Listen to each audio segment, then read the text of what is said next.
From sold-out Cameron Indoor Stadium here in Durham, North Carolina.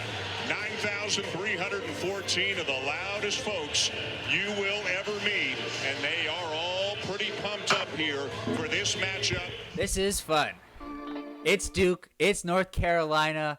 It's the rivalry we've all been waiting for. Duke coming in having won 14 in a row, 18-2 overall, 10-0 in conference play, taking on a North Carolina team that is firmly on the bubble, 13-9, having lost 3 of their last 4. They're going to be hungry. They need this win, and it should be an awesome game. Throw the records out the window. It doesn't matter. It's going to be a very competitive basketball game, a lot of fun this Saturday night.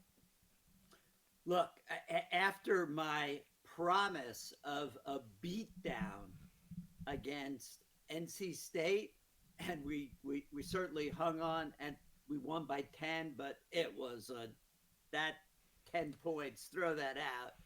And I can't say we should win, we should dominate, but getting our team going in the North Carolina Revenge Tour has been a little difficult as of late. So, but I is it on now, or do I really have to wait until Saturday at 6:30? We've got from the time of our recording about 49 hours until tip off Saturday 6:30. Probably be 6:35.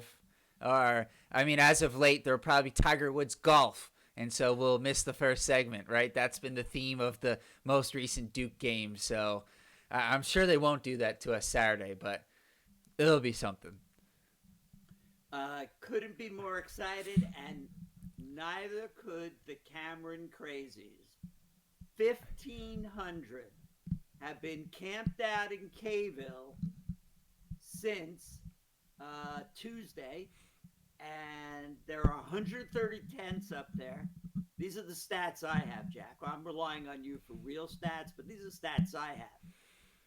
330 tents, 1,500 students, and the common answer to the question, is it worth it? Yeah. Now, I think I'm past the ability to go hang out. I've been there. I've seen the tents and everything, but I may. It's going to be hard for me to go into 49 hours without this game going off, because I am expecting a win against one of the great rivalries, and it, as Jay Billis, it just never disappoints. So. For me, I know we're in the midst of the North Carolina Revenge Tour. We've gotten revenge, although it's been some tricky games, right, with NC State and Wake Forest. We're off to a good start, 2-0. Can't take that away. But for me personally, this game and the other North Carolina games are the ones as a fan that I was looking forward to revenge in the worst way, because last year's games, they kind of felt like on repeat. It was like the same thing happened in each game. Duke was down pretty early, and it was around 10 points, and that's kind of where it stayed the majority of the game. I know in the second game, Duke was able to cut the lead late, but it felt more like fool's gold than anything real at that point of the game.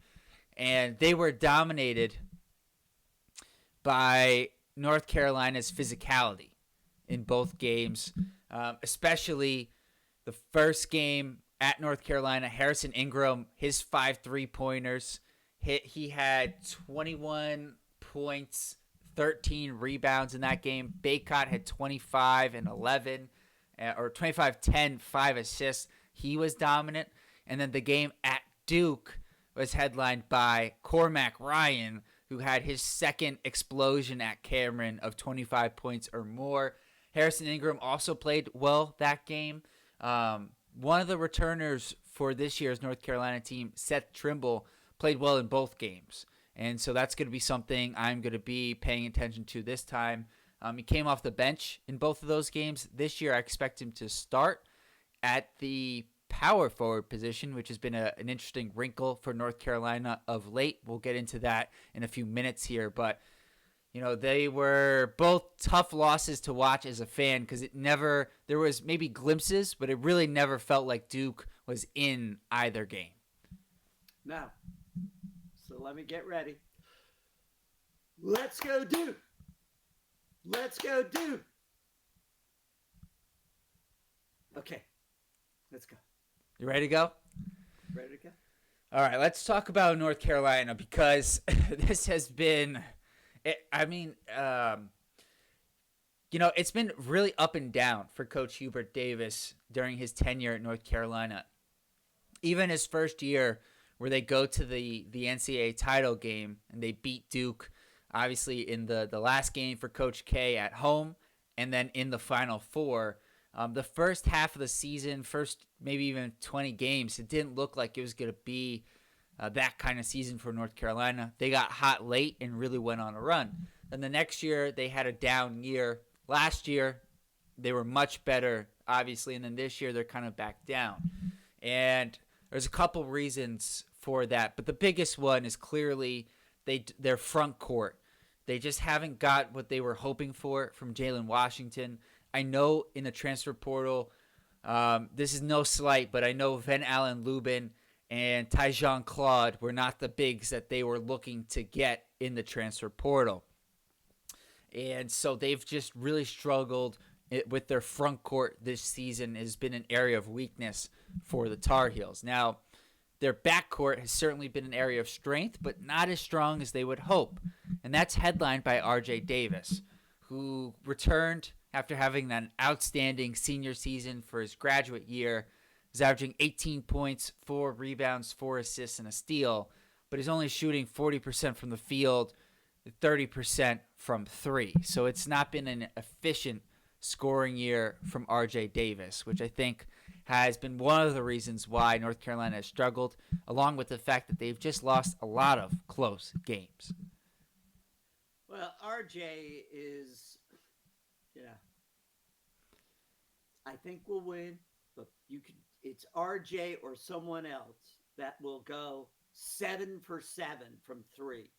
It'll just happen because it just happens. But I want to go back to 2022 for a second because when you said they met in the Final Four, that was the first time in the history of the March Madness that they ever played against each other. And North Carolina won 81-77. Duke had a chance to make up for the loss at home to North Carolina in what was Coach K's last game. And all of the old players came back. And if you remember, when he came out to speak at the end of the game, it was not his best moment. His players already felt horrible that they couldn't deliver the win. And then after his speech, it was like he was talking to all the alumni and all of the old players. And he didn't have choice words for the team and just wasn't his best moment. I felt bad for Paolo, Mark Williams, Wendell Moore. Like, it's not like they didn't go out and try to lose the game, right? Like, they gave their best effort. It was just Brady Manick was insane.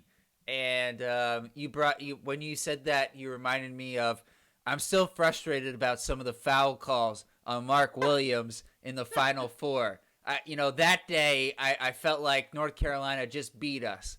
But in the Final Four, I felt like they put Mark Williams in foul trouble unnecessarily in the first half. But I guess we're supposed to move on. So I guess... No. I want to tell you that it was 1921 that we lost to UNC by 53 points. Now, I'm sure our fan base out there remembers the game well. But that was one of the early rivalry games when UNC owned Duke in the 20s. That's 100 years ago, but I'm You sure might remember everybody, that. even I wasn't born yet.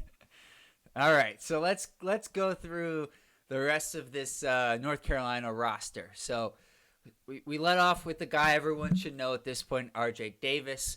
Their second leading scorer this year has been Ian Jackson, one of North Carolina's two big-time freshmen.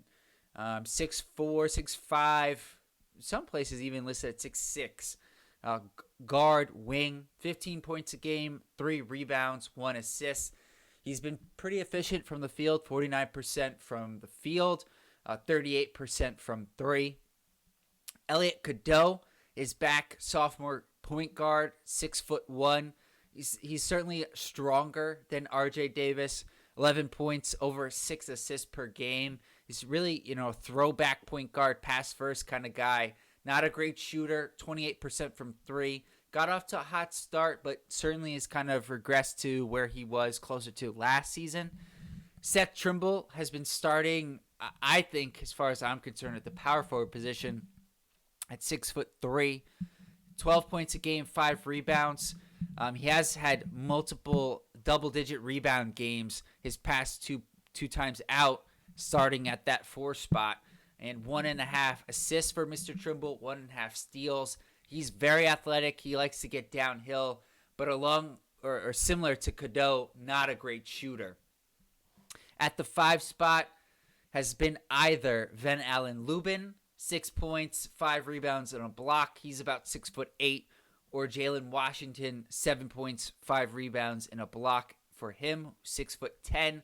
I think it will be Washington if he's available. He missed the game against Pittsburgh, but they said it was like a minor injury, so I expect him to be back and starting for North Carolina, which will mean Van Allen Lubin will be the big off the bench, and their 6th man will be Drake Powell. Top 15 recruit, 6'6", wing, 7 points, 3.5 rebounds, shooting it decently well from 3, 37%, and just over a half a steal and half a block per game for Mr. Powell. Going through the rest of their depth, these guys I don't expect to play a ton of minutes, but considering the magnitude of this game, I think it's important to go through each player who could play. So Jalen Withers, he had some good moments, especially in the game at Duke last year, where I thought he was a difference maker off the bench. He had 6 points and 8 rebounds in that game against Duke, including a timely rebound towards the end of the first half, which was key in terms of the momentum of the game. This year, he started off playing more, but in the past handful of games, he's been less than 10 minutes, in a few of them less than 5. He is shooting the 3 better than he has in his career, though, 37% from 3. Cade Tyson is a guy who's brought in as a junior transfer from Belmont, who is expected to provide spacing from the three-point line at 6'7". It just hasn't happened, and I'm going to get into a little bit of a hot take as to why I think that is in a minute, or at least part of the reason why. He's only shooting 29% from 3, playing very limited minutes. And then lastly, Tyjon Claude, who I mentioned earlier, on his Ford School, he's a real depth option at the 4 or 5 spots, mostly the 5 spot at 6'8", 240. And James Brown was a top 100 recruit at the center spot, 6'10", 220. He plays a couple minutes here and there. I only expect him or Claude to play really if Lubin gets into foul trouble and Washington is unable to go if they're going to play more than 10 minutes. So that's the roster. That's the depth that we're looking at for North Carolina heading into this game with Duke. Who can forget Gerald Henderson broke Tyler Hansborough's nose, and the images of Tyler with blood gushing down his face. That's how intense this rivalry is. It doesn't matter who the players are year to year. This is a true rivalry. This is like in football, Ohio State, Michigan. May it not wind up the way it did, with Ohio State heavily favored and Michigan winning at home in the game up in Columbus. Who could forget Austin Rivers' last second shot over Tyler Zeller for an 85-84 win? 8 miles separate the two schools. That's it. And that's why I think this rivalry just takes on an added dimension to it because you could easily visit the other team's school. Um, they have combined for 77% of the ACC regular season titles. I mean, it's they just dominate there. Um, and the last 12 meetings, even though different personnel, you look over it, and I got it at 6-6, though I read somewhere that it was 7-5, but I actually looked up all the games, and I got it as 6 UNC wins, 6 Duke wins. Um, I'm sure we'll have some of UNC fans joining us, just like we did for when we did the pregame for Kentucky. And they had a lot to say about our comments, and we welcome them. We welcome them to join in. Well, I've been alluding to this for a bit, and I think you just gave me a good segue. So I'm curious what our North Carolina fans who are tuning in are going to think about this hot take, which is that I wonder if North Carolina would be better this year without R.J. Davis. And I said it was a hot take. I said it was a hot take, and I'm gonna say why. I'm not 100% certain on this. It's just I wonder, right? That's what I'm saying. I'm not saying I know. I'm saying I wonder. And the reason why I say this is because I said in the beginning he's not been efficient. I think having him there has limited some of the development for an Elliot Cadeau or an Ian Jackson or a Drake Powell. And it has also meant that a guy like Cade Tyson hasn't been able to get a rhythm because he's not playing enough minutes to really get comfortable. And I wonder if instead of having an RJ Davis, they were able to get, a center or even a power forward who's more impactful in the front court, and they had better team balance because right now they're basically playing 4 guards and a big, which is it's tough to win a lot of games that way. And I just think they could have had better versions of Jackson, Cadeau, Powell, Tyson, and maybe even Trimble, and therefore you have a better team, but maybe you don't have, a guy like RJ Davis as your best player, but the team is maybe better. And it's just been something I've watched a third of North Carolina games, so I can't say, like Duke, I've watched all their games, but it's just something when I watch them, I just wonder if, okay, Cadeau's the point guard, everyone else kind of like figures in around him, and maybe you get better performances from other guys who are more confident and know, their playing time and what their roles are versus this year. It's just been a little bit at times muddied, figuring out like how the offense flows with RJ coming back. So I think that's probably a pretty accurate hot take and really pretty good on your part. However, I'll go the other way. I'm going to say they only had him around, like they said, could you stay because of the 2 games with Duke. He'll go for 25 points, and I hope, hold on, I'm hoping that Tyrese is just in his face with a lot of help. But it's also, I think, given your discussion of the entire roster, I think the breakout game could also come from, Drake Powell. I could see Ian Jackson having a big time performance in this one. That's my pick. It's just that it's just in the air. It's just in the blood. I mean, there have been some games where it could be a 20-point win. It has happened. More likely than not, I mean, for our loyal listeners, it should be Duke by 20. But after the last 2 games, it's really hard to sort of say okay, we've got this in the bag. Everything's going to go right, and we're going to win by that. Though I do think we are going to win, and we are going to continue the revenge tour, and we are going to go to 11-0 in the ACC. Okay, okay. I feel like you're jumping a little ahead of the skis here, but that's all right. That's all right. We'll keep plowing ahead. So, North Carolina, checking my notes here. So they are 13-9, 6-4 in conference. They have had the seventh toughest strength of schedule, so that there's something to say to that. According to Ken Pom, 38th overall net rating, 49th in offense, 48th in defense. One interesting note: one of the biggest differences between these two teams, because if you just look at like stats, 90% of them, Duke is better. You look at shooting, you look at rebounding, you look at defense. To your point, you just look at the stats, Duke should win this game by 15 or 20. But the one thing that's interesting, and it has been a recipe for upsets in March Madness, tempo. These two teams play at very different speeds. North Carolina has the 18th fastest tempo in the country. Duke, 250th. And so that is going to be something, who controls the speed of the game is going to be very important to watch. We all know North Carolina likes to get up and down and run.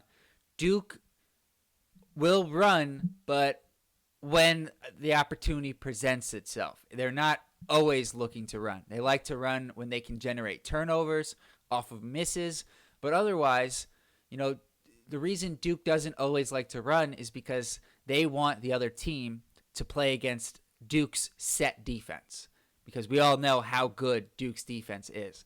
And if you're constantly running and the game is kind of chaotic, you create opportunities for the other team to get easy buckets and, more importantly, to find a rhythm, and then it's easier for them to score against you in the half court. So I think that's going to be an area to watch in this game, is who controls the tempo.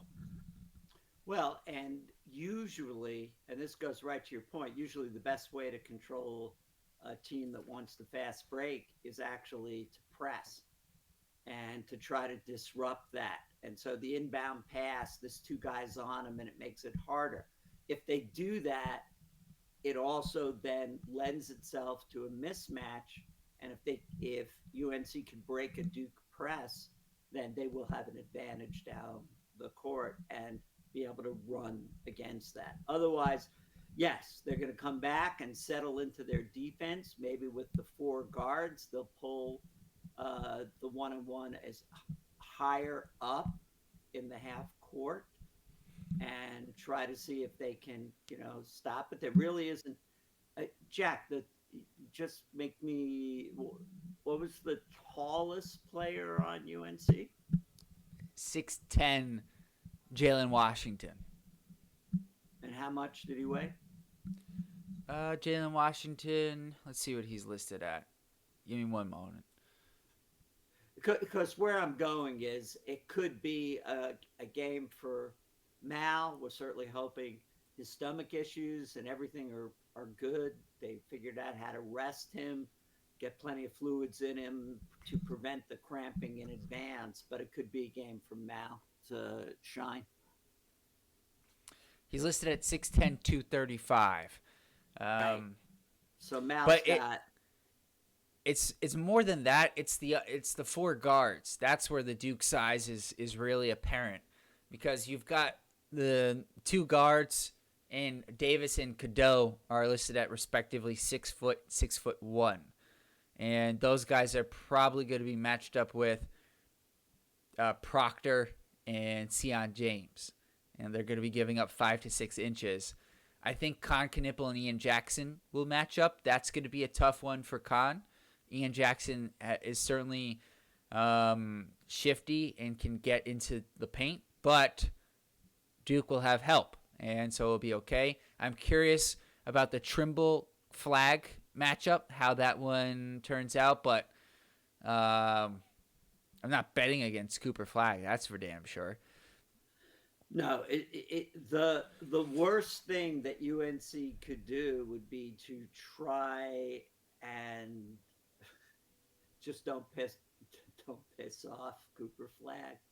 As soon as he gets a chip on his shoulder, then he goes into his bag of tricks, and it's just no one's been able to really figure out how to contain that when he is in full attack mode.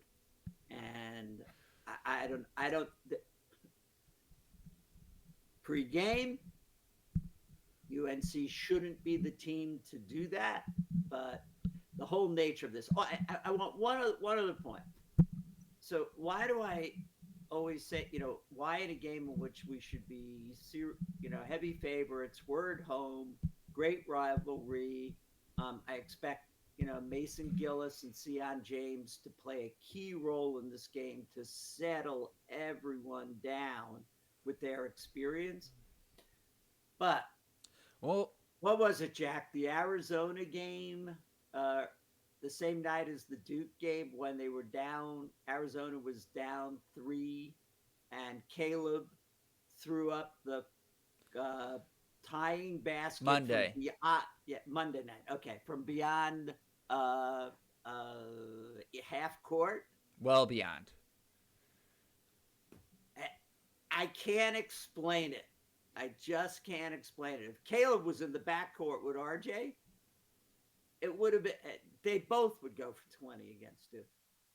Well, I don't know. They had a weird relationship. The one thing I wanted to say, I guess, to take it a totally different direction, is that the reason I'm curious about the Flag Trimble matchup is because I think Trimble, although he's a little bit smaller, has better qualities to like a guy like Dontrez Styles, who in the first half gave Cooper Flag some issues. And so I'm curious how that translates. But at the same time, Cooper is going to be 5-6 inches taller than Seth Trimble. But Seth Trimble is an outstanding athlete and great defender. So, I'm not betting necessarily against Trimble. I think there will be opportunities for other guys to get open in this game. And Coach Shire, in his press conference, he mentioned how, among other things, he is working to get Tyrese Proctor better shots. Although he did say he felt like, especially the past couple games, he got good looks. A lot of them were in and out, and he says he feels like, sooner than later the shots are going to fall. On Kama Malawach, they asked him how's he doing. He said, he'll be fine. He's ready to go. But it was pretty funny. He did say, one of the managers has had a little bit of a tough year. And he said that earlier on, he caught an elbow and had to get stitches. And apparently this same manager, after cleaning up the post-Malawach mess, he had some after effects. So don't know who it is, but hoping he's – I'm sure he's okay now, but hoping for the best for him right now. And in better news, Malik Brown has started practicing. He gave an update on that, and they are going to have him go through some they're going to have him go through the contact portion of practice, I guess today or maybe tomorrow. I would think today. And there is an outside chance he actually does play in this game against North Carolina. I'm saying outside chance because Coach Shire said it will really just be one practice, and then they'll see how he is in terms of his conditioning. Outside chance. So 5-10% chance. But I do think, based off how they're talking about it, that there is a good chance he's back before that Illinois game, which you had penciled him in for. So it seems to be positive. Right, and what would make sense to me is if Duke has a lead and they're in fairly good shape, they're not. He doesn't play on Saturday. They do get him some minutes in the next game before February 12th, which is the Illinois game. I don't know if there's one or two games more in Oh, there. you've jumped around there, but that's okay. I'll correct you in a second. Um, so I still think that his comeback game, where they'll let him play for as long as he feels good, is the Illinois game. So the Illinois game is not until February 22nd. Uh, Duke plays Syracuse next Wednesday at Syracuse. Will be the next game for Duke, and then the big one at Clemson, as far as I'm concerned, this year is after that. So there's a few games before that Illinois game. I think based off how they're talking about it, he'll be back. Well, if it's the 24th, I sincerely believe he'll be back by then. But the 22nd. 20, We'll just 22nd. try it. Yeah. Look, my birthday's coming up. I get very confused this time of year. It's like your sister. She celebrates for a month. So she gets very confused about when her birthday is. I don't know what one had to do with the other, but if it makes you feel better, say whatever you like. Well, I'll just keep making sure everyone else knows the right dates. I think it's important for everyone else to know the right date. Predictions, 3 keys. What do you got for us? Well, okay. So, yes, one, we continue the revenge tour with a win. But I'm not going to go. There's no, beat down for this one as much as I would like it. There's just too much history where someone emerges. The second one is who is going to play the Cormac Ryan role, in which case, as you pointed out, Cormac wasn't quite the guy that no one ever heard of. He was a career 10 points per game player, and he went for 31 against us in that game, in the last game. So somebody is going to step up, and we've already discussed a whole bunch of possibilities as to who that could be. And then as I mentioned earlier, Mason Gillis and Sion James will play critical roles in this game to just have that settling factor. And I think that's really important for us to do that. It would be nice to see, as you mentioned, Coach Shire said, trying to free up Tyrese for some shots. But because having that third scoring option as opposed to the last two games, that it appears that it was Khan and Coop. And I think it there's no question looking at the tapes that they're going to say, we got to stop those two. And, we were lucky. I mean, it was a nice contribution for the last two games that it was Mason Gillis, who first delivered double digit, and then it was Sion James that delivered double digit. So I'm expecting it to come from those two guys, but I'd love to see Tyrese take off. No comment on Foster. We'll just hope for him to have a really good game. That's right. I think. I mean, I said it last game, so I guess I'll double down. I think Proctor's due. I think he's been getting some really good shots. I think this is a big game.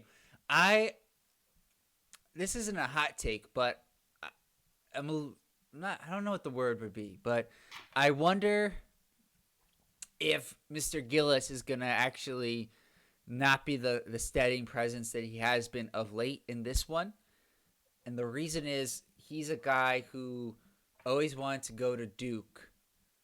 This is his one and only game he'll have at Duke against North Carolina. And I wonder if, at least early, the energy and stuff could be, a little bit much. And you could see him, like uncharacteristically, I don't know, like airball or something, his first shot, and then settle in later into the game. I think he will eventually, but I just wonder if he'll have some extra nerves because, This is a guy who wanted to go to Duke. This is his one shot. I'm Not just saying. gonna happen. Not I'm gonna just saying. happen. And who else? Who have we not talked about? We talked about Cooper. We talked a little bit about Khan. This is a big game for Khan for sure. Yep. I think Khan may fizzle a little in the rivalry.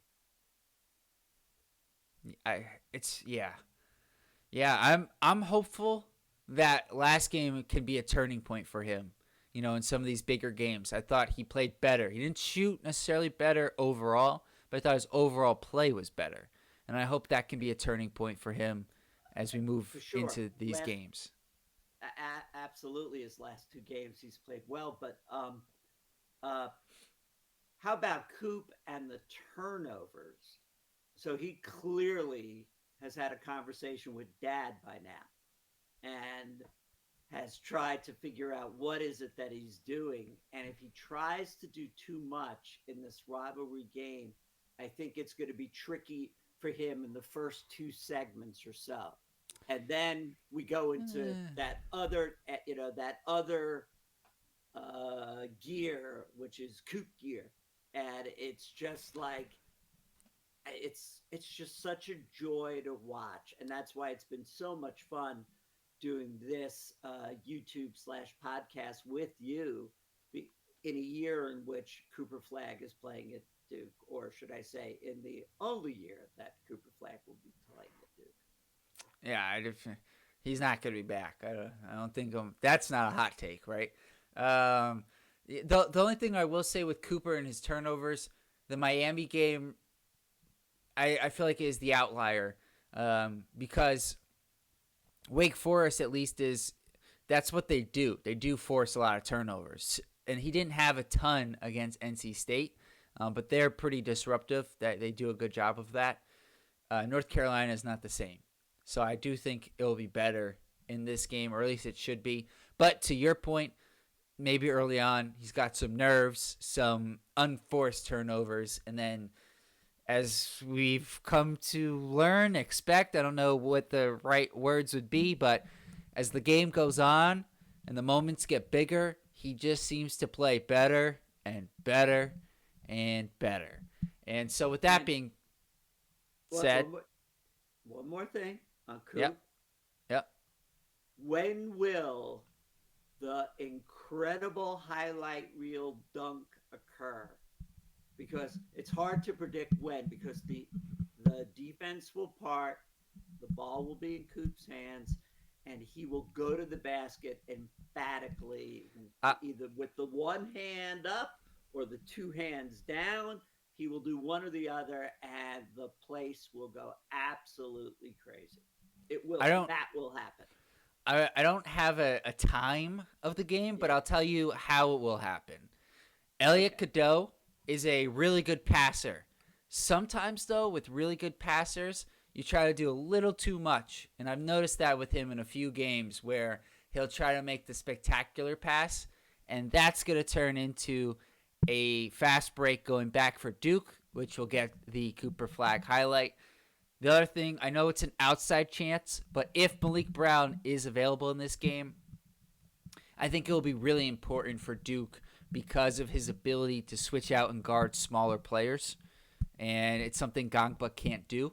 We've seen Malawach do it, but the difference with Brown versus Malawach is Brown can do it and force a steal, a deflection, etc., which will get Duke into the fast break, which I think will help Duke's offense, which in the past few games has been a little bit of a struggle for large stretches of time.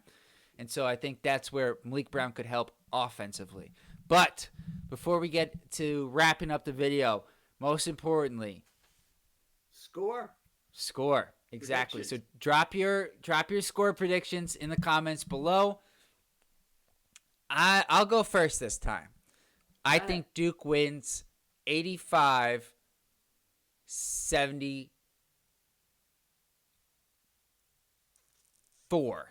85-74. That's what I'm going with.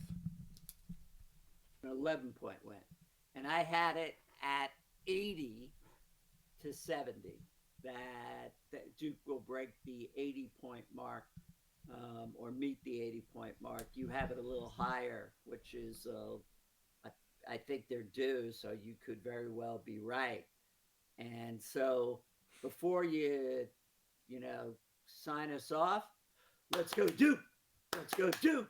Let's go Duke. Come on, crazies. You've got to be into the game. You have got to be the sixth man. Oh, did you not comment on my new headgear? I thought at first when I was looking at it, I was like, is that the Tigers hat? But I see it's the Brotherhood.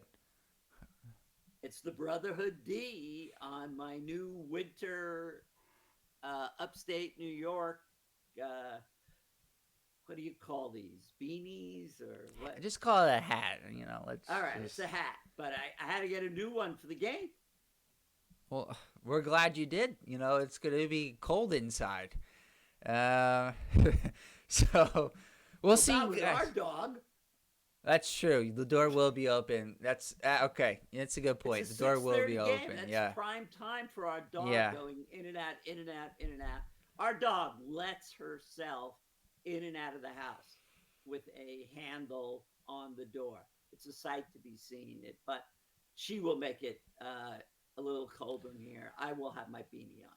That's fair. I will be nice and warm in Virginia. So with that being said, we'll wrap up the program.